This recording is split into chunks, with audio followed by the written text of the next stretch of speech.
Pues aquí estamos y continuamos con su programa Renuévate, donde estamos hablando de los implantes de glúteos.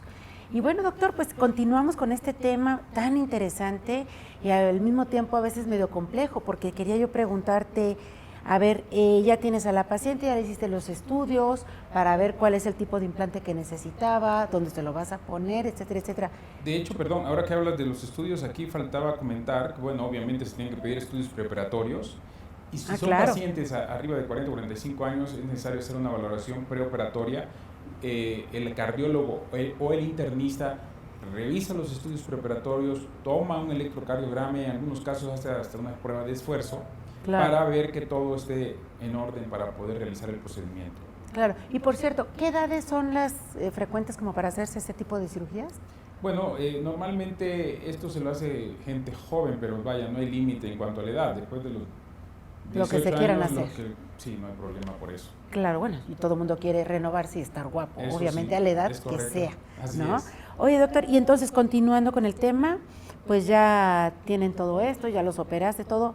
¿Nos podrías decir ahora cuáles son los, pues no sé, los cuidados postoperatorios, por ejemplo? Por Sí. ejemplo, ¿hay también alguna duda? ¿La gente sale de ahí pudiéndose sentar o tiene que estar siempre boca abajo? ¿Cómo Sí, es eso esto? es muy importante. Normalmente se le pide al paciente que esté en decúbito ventral, que es boca abajo, ¿no? Cuando salen del quirófano ya salen boca abajo. Ya salen boca abajo, o pueden estar en decúbito lateral, que es de lado, ¿no? Pero no boca arriba, para que no haya presión en los implantes. Entonces normalmente están de lado o boca abajo.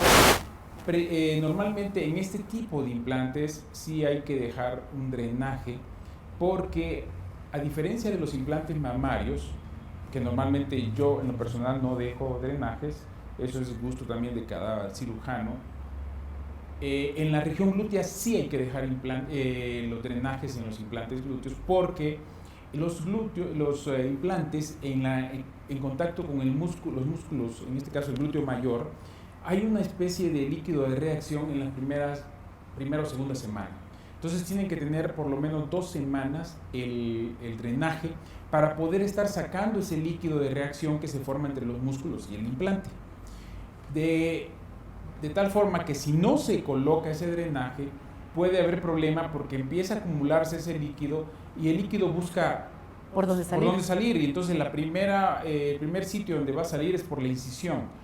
Y entonces una de las mayores complicaciones en estos procedimientos es que haya una dehiscencia, se abra la incisión, aunque los abordajes son individuales, aunque se usa una sola incisión, pero de cada lado se cierra ambos abordajes y finalmente se cierra lo que es la incisión.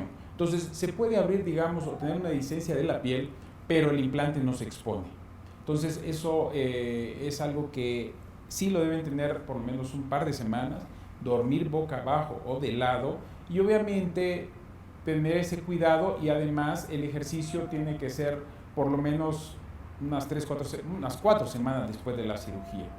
Uy, a ver, dime una cosa, ¿es doloroso esa Sí, eso va a cirugía? depender mucho del umbral al dolor de cada paciente. Entonces, los niveles del umbral al dolor, algunos pacientes lo tienen muy elevado, de tal manera que no les duele absolutamente nada, pero normalmente ese procedimiento sí duele. Al Porque igual, estás cortando músculo para no, poder... sí, no tanto cortando, no es por el corte, más bien es por el volumen. Entonces hay una distensión del músculo. ok. Entonces al haber esa distensión, simplemente el que te pongan una inyección intramuscular en esa zona duele. Y Claro. duele precisamente porque el volumen, al aumentar, al ingresar ese volumen en la inyección, por ejemplo, distiende las fibras musculares y eso es lo doloroso. Entonces, en esta cirugía normalmente los primeros 2-3 días, pero es controlable con analgésicos, pero sí doloroso. Y yo me imagino que es mientras se adapta la piel, ¿no? Mientras Sí, llega su... mientras se adapta a esa distensión, el músculo y todos los demás tejidos, pero vaya, el dolor es muy relativo.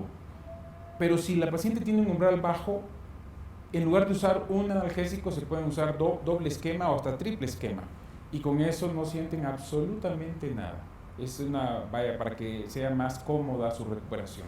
Dime una cosa, los implantes que se ponen en los glúteos, ¿también se agarran, Sí, como el de los, sí, como el del tejido se busto, por adhiere, ejemplo. sí, el tejido se adhiere al implante.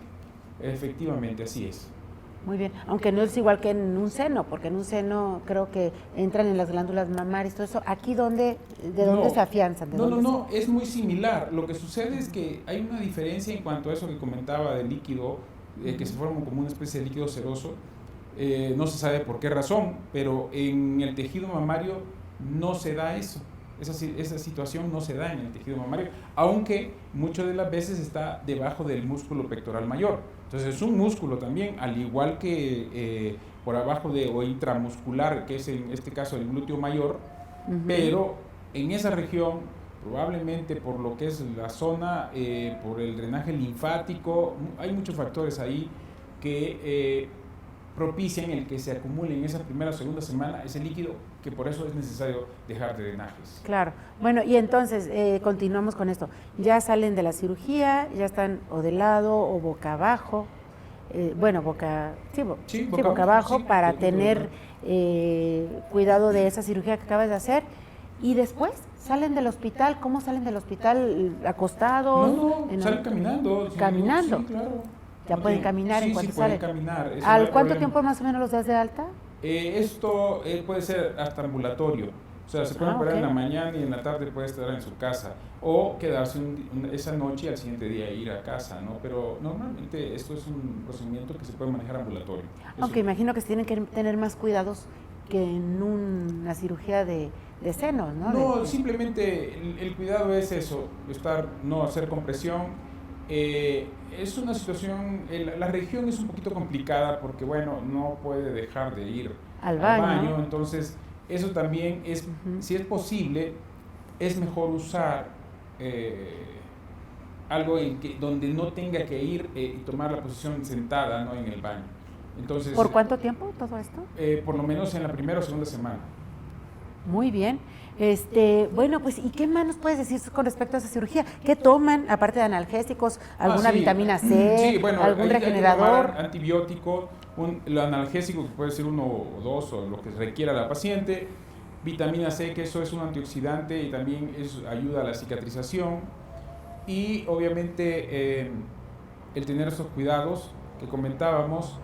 El ejercicio normalmente es al mes. Y también se tiene que usar una faja elástica, en este caso, para que haya una compresión y que se vuelva a dosar, lo que comentábamos, el músculo al implante.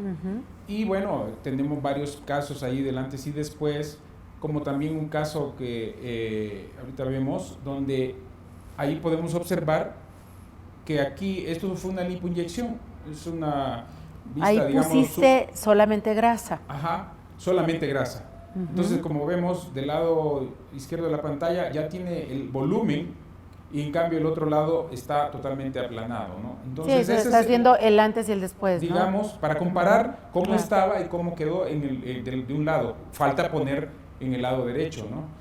Qué barbaridad, ¿cómo cambia? Cambia bastante, entonces claro está que esto se logró con grasa porque la paciente tenía el tejido graso disponible para poder hacer la lipoinyección, pero cuando no existe el tejido graso, entonces la indicación es colocar un implante glúteo. Y hablando de grasa, doctor, a ver, una pregunta, tú cuando pones grasa, tengo entendido que también la grasa también se medio va acabando. ¿Cuánta grasa debes de poner? Sí. ¿O cómo es? Bueno, en este caso, digamos, se hace una sobrecorrección de un 20% más del volumen que necesitamos para que ese 20 o 25% que se va a reabsorber, se reabsorba y quede en el volumen que nosotros queremos que quede. La grasa que se integra y que esta sobrevive 4 a 6 meses después de la cirugía, ya es de por vida, ahí se queda, no desaparece. Ah, sí. No, y si aumenta de peso va a aumentar el volumen. Así es. Oye, esa es otra pregunta. Hay que cuidarse. Siempre después de una cirugía y todo, bueno, pues te puedes ver muy bonita al principio y todo, pero bueno, todo tiende a desaprovecharse si no tiene los cuidados esenciales que debe tener toda persona, ¿no? Así es. Como su dieta adecuada, sus ejercicios regulares, ¿no? ¿Qué más les puede recomendar? Bueno, en este caso, ya puede seguir haciendo su ejercicio, pero bueno, lástima que todo se nos acabó el tiene tiempo. un fin. Claro. Entonces vamos a tener que Yo que quería concluir. seguir hablando más de esto. No, bueno. Pero ¿qué les parece? Me apasiona también seguir comentando Claro, al respecto. muy interesante tus pláticas como siempre. Gracias. Y seguramente a muchísimas personas les va a interesar este tema de hoy, de la cirugía de glúteo, que ya ahora es muy común, que eso Sí. como que no se conoce mucho, pero realmente es muy común, ¿no? Así es. Pues muchísimas gracias por su atención, gracias doctor Porfirio Castillo Campos. Gracias a ti, Celia. Y bueno, ¿qué les parece si nos vemos la próxima semana con otro tema más en su programa Renuévate? Los Por hoy esperamos. es todo. Muchas gracias, hasta luego.